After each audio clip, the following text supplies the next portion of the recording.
Hello, thanks for joining us today on Press Talk. On Press Talk, we get the views and opinions of journalists as they analyze topical issues that made headlines across the media. I am Samuel Akwan. With me on Press Talk today is Silvanus Okwe. Welcome to the program, Silvanus. And also with me in the studio is Dan Atai. Thank you for Mr. having Dan, me. welcome on Press Talk. Thank you. Today we'll be dissecting some of the issues that took place over the weekend. But before we do that, we'll go on a quick break. When we return, the program continues. Stay tuned.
Is it the stories? Is it the wildlife? Is it the people? Daybreak Africa. News across Africa.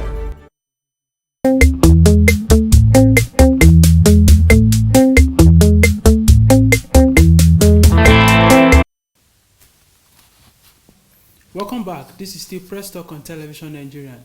Now, we go straight to our first issue of the day where Oshiomhole Bola Ahmed Tinubu, that's the national leader of the APC, on Sunday hit hard at members of the party pushing for the removal of Oshiomhole. Now, the APC national leader said they have been afflicted by the 2023 virus. Now, Tinubu said that those who were afflicted by the 2023 virus were undermining the APC and weakening the administration of President Muhammadu Buhari, describing Oshiomhole as a tireless campaigner and mobilizer for the party. Now, the APC national leader further berated the APC Deputy National Secretary, that's Victor Gedum, and others, noting that the party officers improperly called for a NEC meeting on the basis that they believe to be acting on the national chairman. Now, I'll start with you, Mr. Silvanus. Now, people were expecting the national leader of APC, that's Oshiomhole Bola Ahmed Tinubu, to intervene.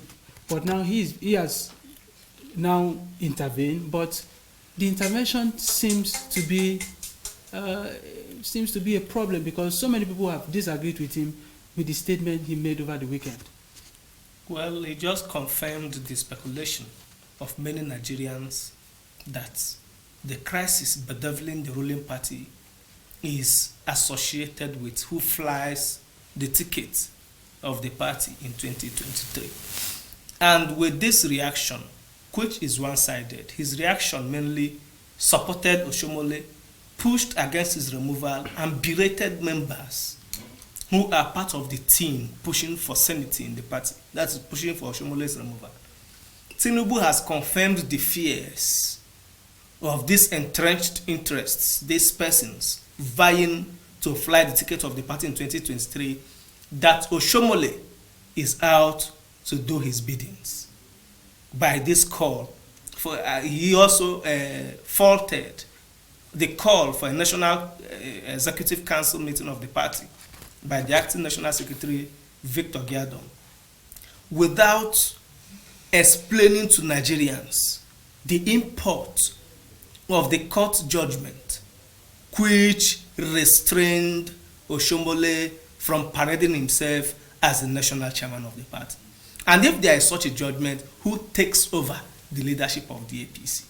There has been a lacuna in the leadership echelon of this party, and this is what so many people exploited to ensure Oshiomhole escaped at bay from the party's national secretariat. And Tinubu's reaction did not do enough to calm the frayed nerves over the crisis that the party has been immersed in. So he did not live above board. He did not comment like a national leader that he is. Rather, he has further deepened the crisis that the party has been experiencing over. I mean, some people say some party members over the weekend, which the news flying carried, was that Tinubu has interest in 2023, and now he is supporting the stay in office of Oshiomhole because Oshiomhole is going to support him as the party chairman. That is the fear. That is the fear of many other persons who have adverse interest to that of Tinubu. They fear that Oshiomhole will not guarantee, will not give, will not provide an enabling environment for a healthy competition between those who have interest to fly the ticket of the APC in 2023. And with Tinubu's statement backing Oshiomhole and even describing the crisis in the party, likening the crisis in the party to this novel coronavirus, it is clear that there is a synergy between Tinubu and Oshiomhole to scuttle and every democratic effort of the APC to ensure that Tinubu clinches the party's presidential ticket. Thank you very much. Now, Mr. Dan, you are a journalist and you are also of the APC code. What is your take on this latest statement made by the national leader of the APC, Bola Ahmed Tinubu? I think the national leader is absolutely right.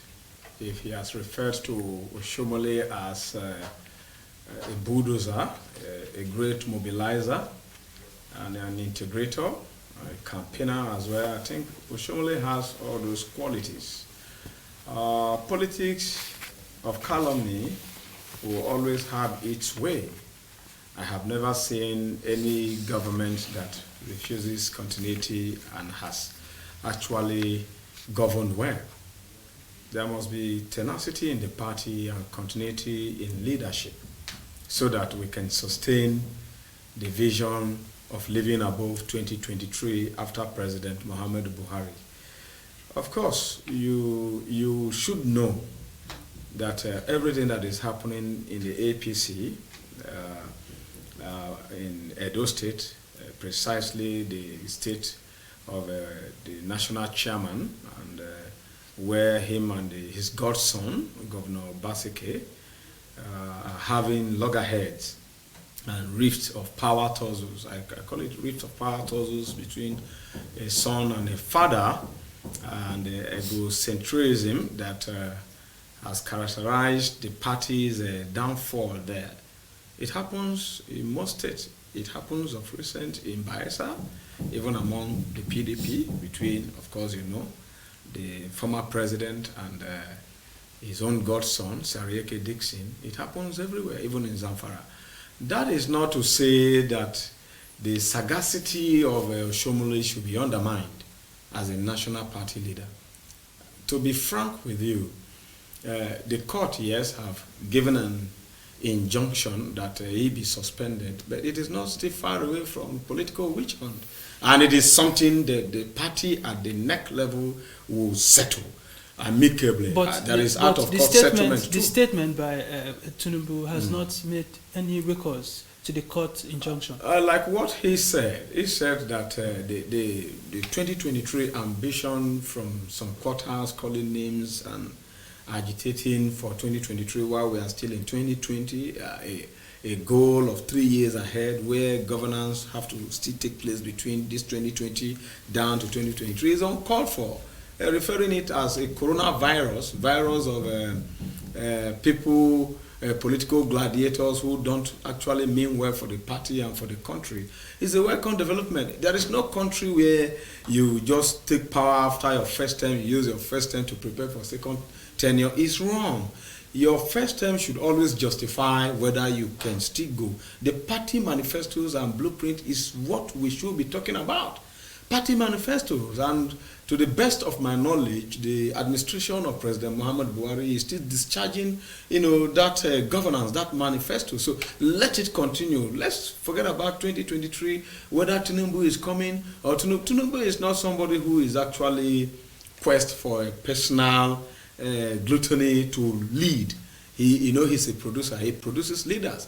No, he could as well say some people would disagree with you because on the basis that Tinubu is the national leader of the APC, and then he is not expected to take side in the crisis.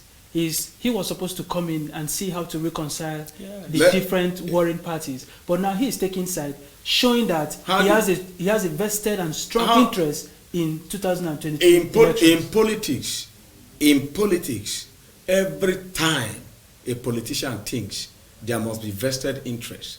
It depends on whether that interest is for you personal or for the people. I want to take your mind back to the statements he made during the issue of Amotekun between the federal government and the Southwest governors. He did not take side.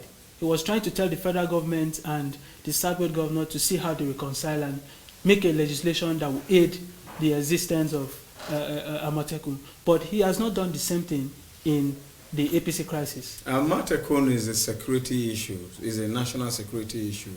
And then this crisis rocking the APC, he knows the foundation, the fundamental crisis from Edo. A governor is a subject of the party, is a subject of the national chairman. The national chairman is not a subject of a governor of a state. This is where you guys are getting things wrong. Hold on. If a national chairman controls all the governors under the platform of the APC, then one governor, because of egocentrism or interest, or what to call, I don't know how to define it, will want to upseat a national chairman. If it is you, will you support it as a party national leader? Bola Tinubu is a party national leader, mind you. Somebody who formed different alliance with his sweat, hard-earned money, resources, capacity, sagacity to ensure that there is a union between two political parties or more to form the APC. You think he will just sit down and allow one governor, even though he has jurisdiction within his state, but is there something of, there are little ways we could play this kind of level of stooge to conquer. That is what I expected Governor Baseke to have done. Boasting that you are going to uproot Oshiomhole from Edo, you are going to uproot Oshiomhole from being a national chairman, and then you are spending hard-earned taxpayers' money of your state to doing that, is uncalled for. There is no need for this. Is an intra-party crisis that could be resolved if both of you lowers your interest and egos. I get me. That is what should be done. The court injunction, the neck will resolve it. Thank God, Bola Tinubu has come out to condemn it and taking solid stand that Oshiomhole has not been the issue or the fault why the party is failing in some states. And you will hear from Mr. President on Tuesday, which is tomorrow, because the president will be there in the meeting. And the president will have talked to both of them. So it's all about, synergizing in order to solidify against 2023. Any sacking of the chairman will not do the party any good. I tell you, is a witch hunt even being sponsored from other political oppositions. And if APC becomes so foolish enough to hearken to that, witch hunt against Oshiomhole, it will become the downfall of APC. Now, one more question for you. But no party will sack a national chairman twice in one administration and expect it to survive. One more question for you, but before then, you want to react to some of these. Yes. You talked about a governor trying to remove a national chairman, and you tend to forget that politics is a matter of interest. The governor came into the party with a vested interest. And this is interest he must pursue with all the resources within his disposal. And you also forgot that Oshiomhole, as the national chairman of the party, is expected to accommodate and tolerate dissenting views and the interest of these numerous members of the ruling party. And one thing he has failed to do during his tenure as national chairman in this is his failure to give credible background for every member of the party to pursue their interest. They don't have confidence in an Oshiomhole-led APC. And even in the court of law, when parties, litigants, express themselves in the court of law that they do not have confidence in a particular judge, the best thing for the judge to do is to recuse himself from that particular case. And Oshiomhole, it is clear that many members of the APC do not have confidence in his leadership. They do not have the... And you continue. Let's go on a short break. You continue when we return.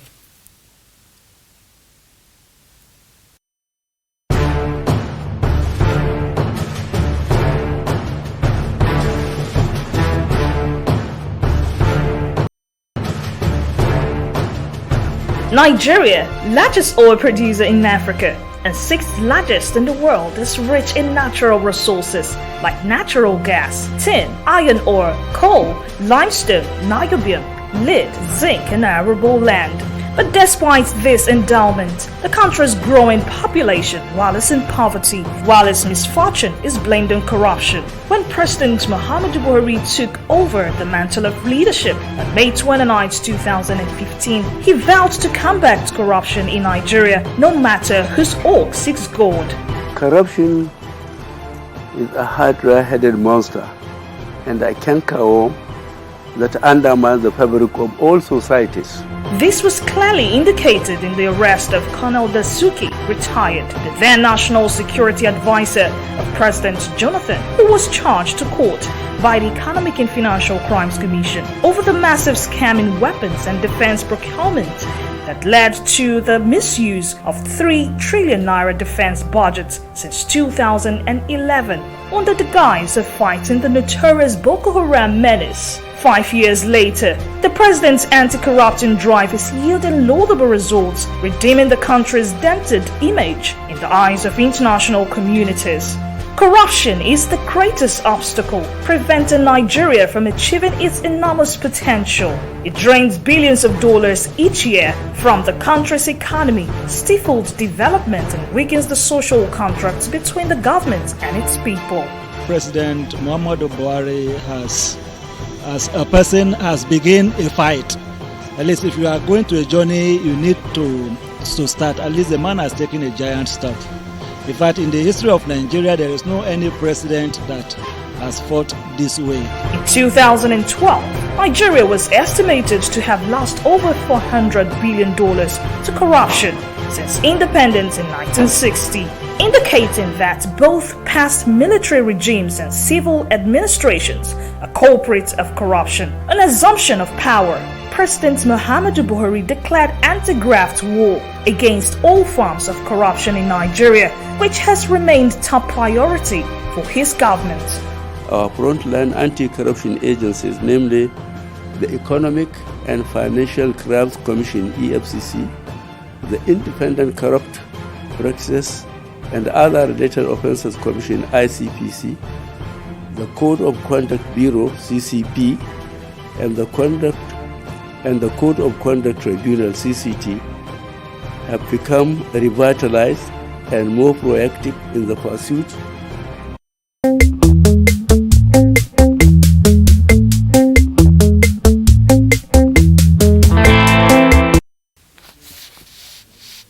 Welcome back. This is still Press Talk on Television Nigeria. Now, Mr. Silvanus, you were reacting to Dan's claims.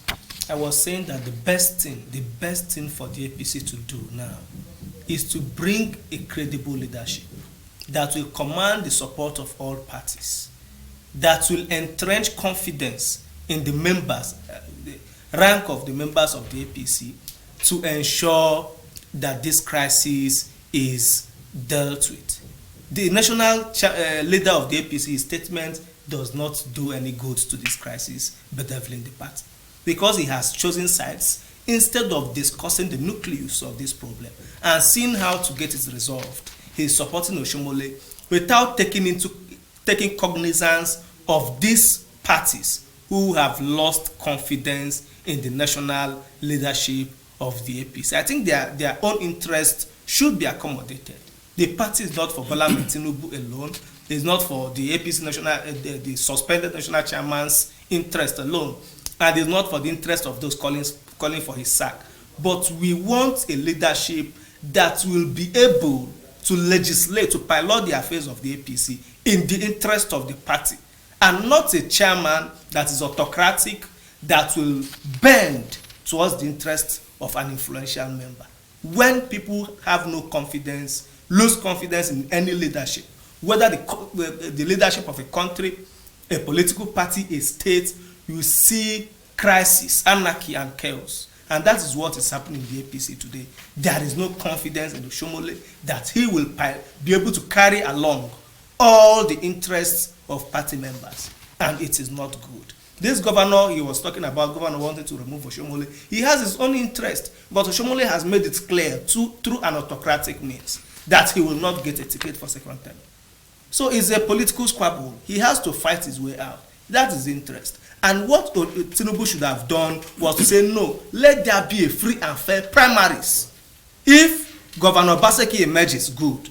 If it doesn't emerge, good. You don't just stand up and condemn a party without recognizing the main issues that led to the crisis. That is the mistake of the national leader in his statement yesterday. Now, Mr. Dan, one more question for you, like I said. Yeah. Now, don't you think this statement by the national leader, instead of calling for reconciliation, is supporting the still in office of Oshiomhole? Don't you think the aggrieved members, or don't you think his statement is going to further worsen the crisis currently rocking the party? Why are you talking like this as if you've not read how many times or watched how many times the national party leader, Ahmed Tinubu, the president himself, Chief Akande, and some stakeholders of the party across the country called both of them, not once, not twice, even thrice, to settle. See, I told you something about pride and egocentrism, and that is what is happening. You see, if Oshiomhole... No, my question is, this statement, is it going to further worsen the crisis of the party? The statement will make the governor sit up. And if the governor will have to have his way, like he said, everybody have interest to pursue. If you are strong enough to remove the national chairman with your own interest, so be it. You understand? I am not the national chairman. I am only envisioning the danger that the APC will plug itself into if just within 8 years, or let me say within 5 years or 4 years, we changed 2 national party chairmen. No party survives like that. I get what I'm saying. So I am of the opinion that if it is based on what is happening in Edo State, then the president and the national leader should intervene and bridge the gap between them. But if it is other allegations of corruption they have found against the national chairman, of course, you know, I won't be part of or party to corruption. I would support the president and the national executive council of the party to remove him.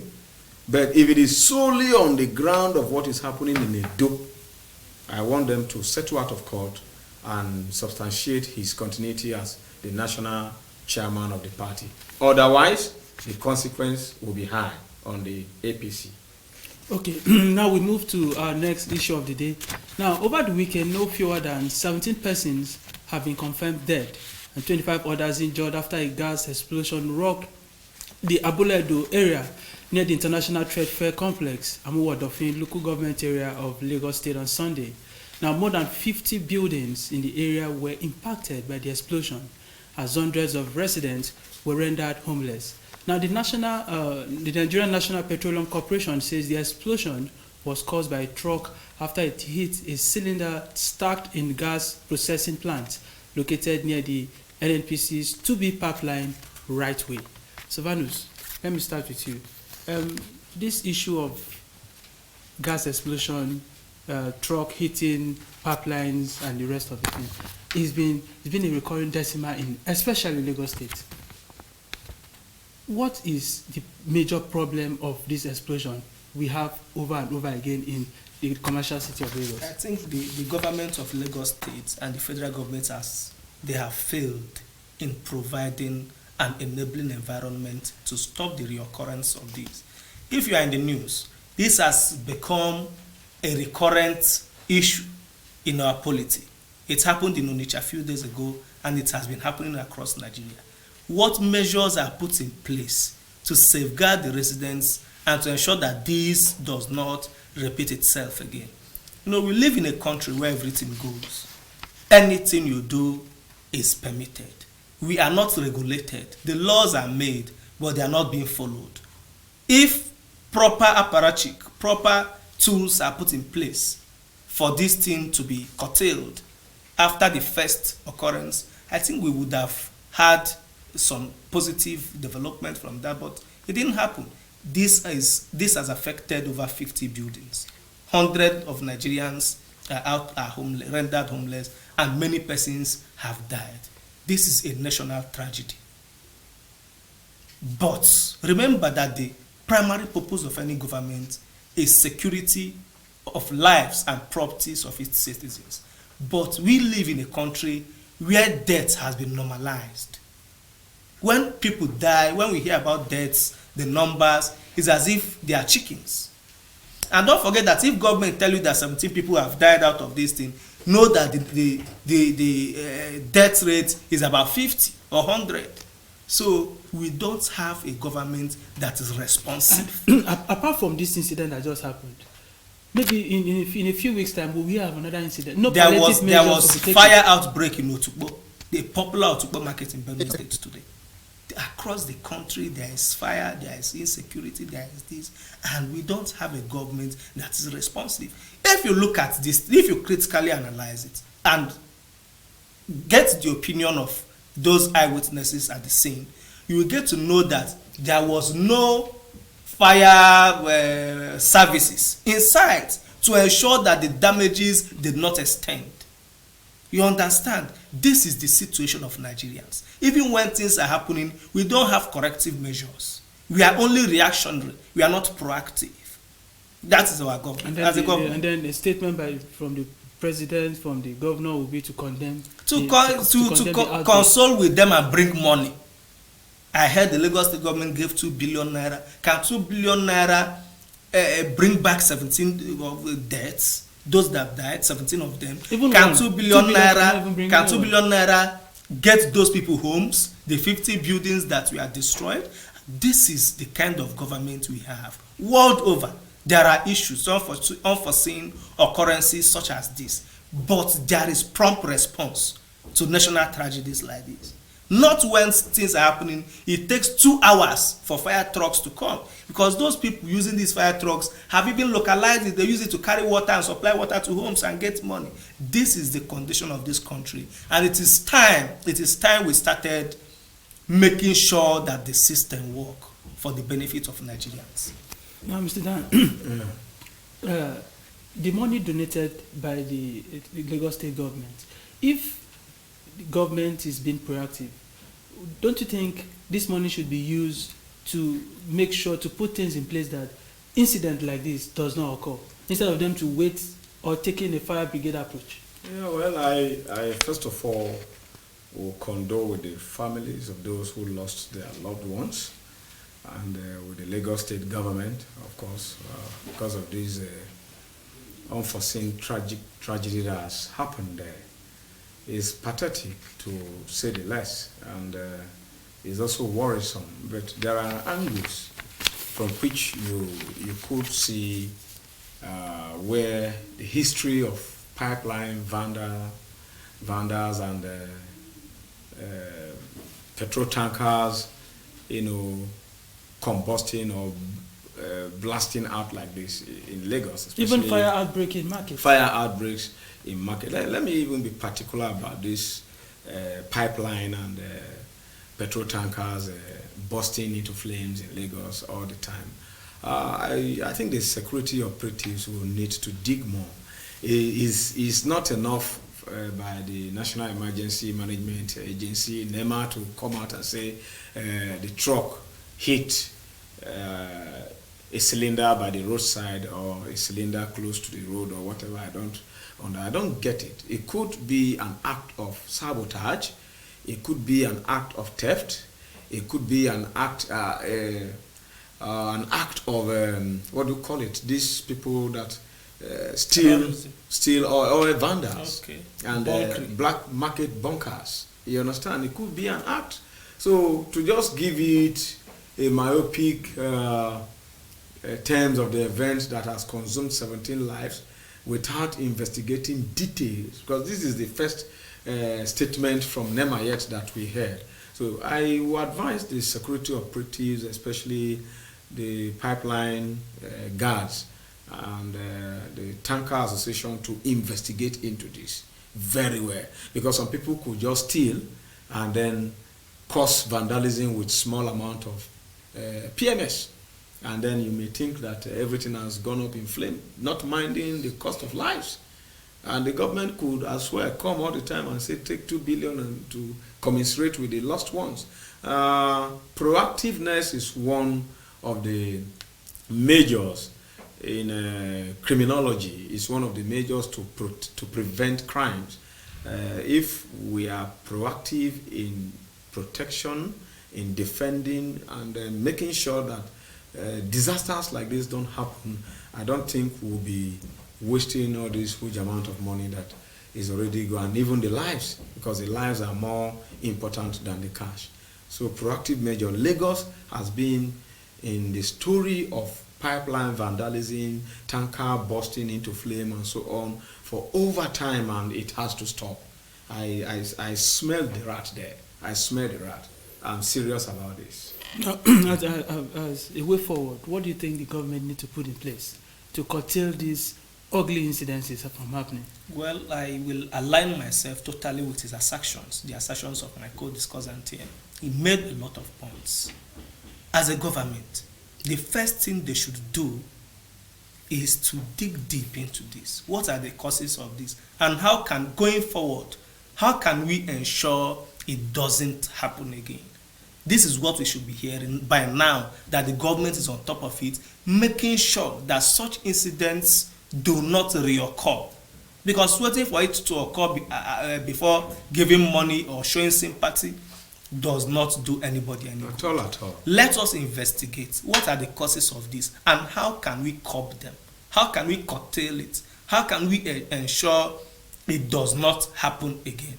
This is what the government should do. Experts should be involved.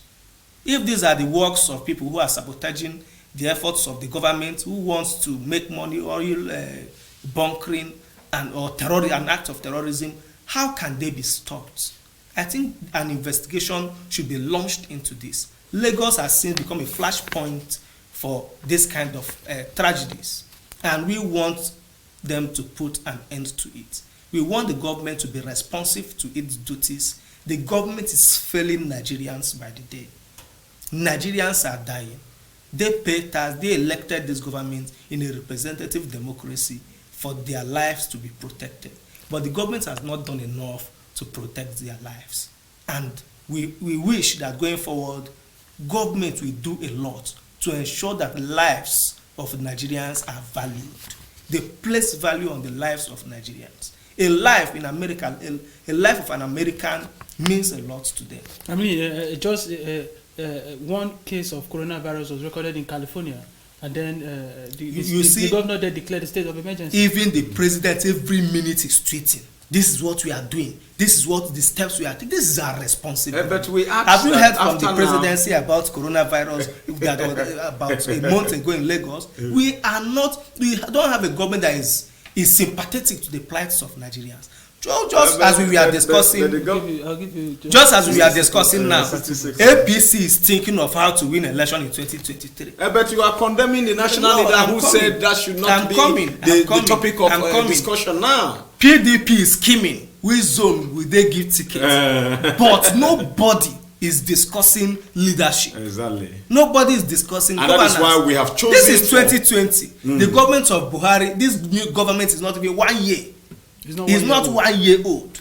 And people are already scheming. They are not thinking of how to reevaluate the situation on ground and entrench good governance. And this is very bad. He has So returned. He you- has returned to what the national leader You of the have- APC said. you have- So thank God you have that 60 I caught him 60 seconds, here. So you see, to give us a party. ideological politics of objectivity is very difficult in this part of the continent, of the world. You understand? When you have manifestos as your blueprint in your party to be the guide for which you govern your people, and it cannot be followed because of saboteurs, cabals, and so on, it is worrisome.